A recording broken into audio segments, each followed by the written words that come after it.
come è in ritardo? Mentre io sto qui, lei che fa, scusi? Me vado. E io rimango qui solo. Hai paura? No, è che veramente io credevo che... Hai creduto male.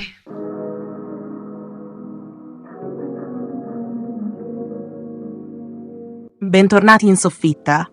Per la rubrica dedicata ai riassuntoni, oggi andiamo a conoscere un classico della commedia sexy all'italiana, La supplente, un film del 1975 diretto da Guido Leoni e interpretato dalla splendida Carmen Villani. Pronti a scoprire tutti i dettagli piccanti e intriganti di questa pellicola? Mettetevi comodi e preparatevi a sognare con la mitica Carmen. Ma prima, se ancora non lo avete fatto, non dimenticate di iscrivervi al canale per restare sintonizzati sui prossimi contenuti. Guido, stacca la musica e vieni qui, parliamo un po'. Ma dove sei? Ma come, parliamo?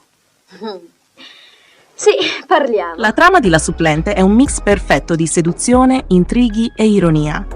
La storia si apre con l'arrivo a sorpresa di Loredana, una giovane e provocante supplente di scienze, interpretata dalla meravigliosa Carmen Villani, in un liceo romano. La sua presenza manda subito in ebollizione l'intero istituto. Chi potrebbe resistere al fascino irresistibile di Loredana? Certamente non Stefano Baldesi, il più sfacciato degli studenti, interpretato da Eligio Zamara. Sì, sei proprio una frana. Ma che strano odore c'è qui dentro? Ma forse si è rotta la bottiglietta dell'acetato d'ammonico? No, sono io che ho messo un po' di acqua di colonia. Ah, ho capito. Vabbè, comunque su presto, sono già in ritardo. Stefano, con il suo atteggiamento intraprendente e sfacciato, si lancia subito alla conquista della bella supplente. Ma attenzione, Loredana non cede facilmente. Infatti, la nostra supplente preferisce le attenzioni del vacuo professore di ginnastica, scatenando una serie di situazioni comiche e maliziose. Com'è andata? Piuttosto moscia. Siamo stati al cinema. Con Muscoletto. Sì. Nel frattempo, la giovane Sonia, sorella di Loredana, osserva intenerita i tentativi romantici di Stefano e finisce per innamorarsi di lui. Ed ecco che la storia prende una svolta intrigante. Approfittando di un malinteso telefonico, Sonia si insinua tra Stefano e Loredana, seducendo il giovane studente che, naturalmente, non si fa pregare due volte. 241. Ma che fai? Telefoni? Figurati se questo è ancora a scuola. 344. 241. 241, giusto? Ma Loredana, scoprendo la relazione tra i due, non sopporta di aver perso il suo migliore corteggiatore. In un atto di puro puntiglio, decide di concedersi a Stefano per una sola volta, ma non prima di punirlo, rimandandolo a settembre. No, anzi, vede, io veramente vorrei stabilire con lei un rapporto più... Più?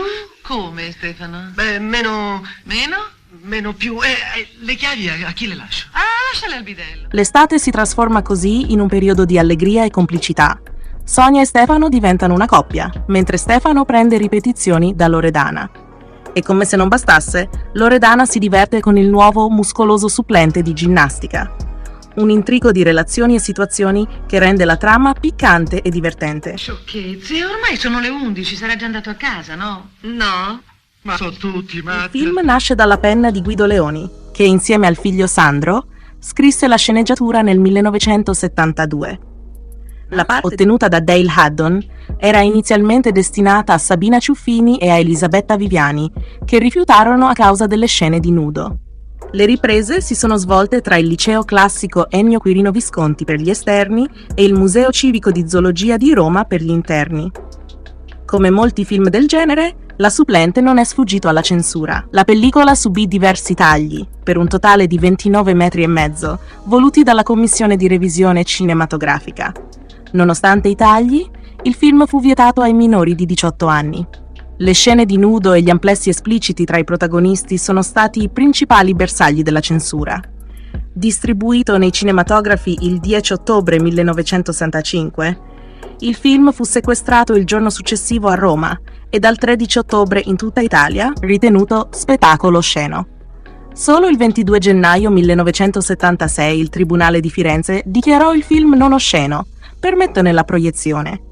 Il film incassò più di 1,5 miliardi di vecchie lire, un successo commerciale notevole per l'epoca. La critica, come spesso accade, fu divisa, Se da un lato veniva sottolineata la bellezza di Carmen Villani, dall'altro si criticava il film per il suo tono eccessivamente licenzioso e per le trovate umoristiche a buon mercato.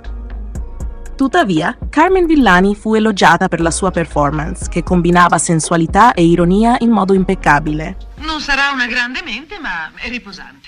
Si parla. Certo, per fortuna che non si parla. Sai che bella conversazione con un professore di ginnastica?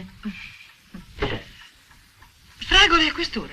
Beh, è sempre meglio della trippa. Personalmente trovo La supplente un film iconico della commedia sexy all'italiana. Carmen Villani brilla per la sua bellezza e sensualità, ma è anche capace di donare al personaggio una certa profondità e ironia. La regia di Guido Leoni, nonostante i limiti imposti dalla censura, riesce a mantenere un tono leggero e divertente. Insomma, La supplente è un film che sa come intrattenere, giocando con le fantasie e le emozioni degli spettatori. Se siete fan della commedia sexy all'italiana, non potete perdervelo. Le cose che devi fare oggi sono queste. Devi liberare quel ripiano e riporre le provette. Poi devi dare una spolveratina a quei fossili, i pettini geologici, spolverare bene i rettili. Ma mi raccomando, con delicatezza. E voi, cosa ne pensate? Lasciate un commento, iscrivetevi alla soffitta di Pippo per rimanere aggiornati su tutti i nostri contenuti e non dimenticate di lasciare un like se vi è piaciuto questo video. E chissà, magari la prossima recensione sarà proprio sul film che ci suggerirete. Grazie per l'ascolto e alla prossima! Ma no, non è il caso, perché non so a che ora torno. Piuttosto, metti a posto i denti da latte di dinosauro, perché c'è qualcuno che li frega per farci le collanine. Ti ringrazio, Stefano, e ti saluto. Ciao!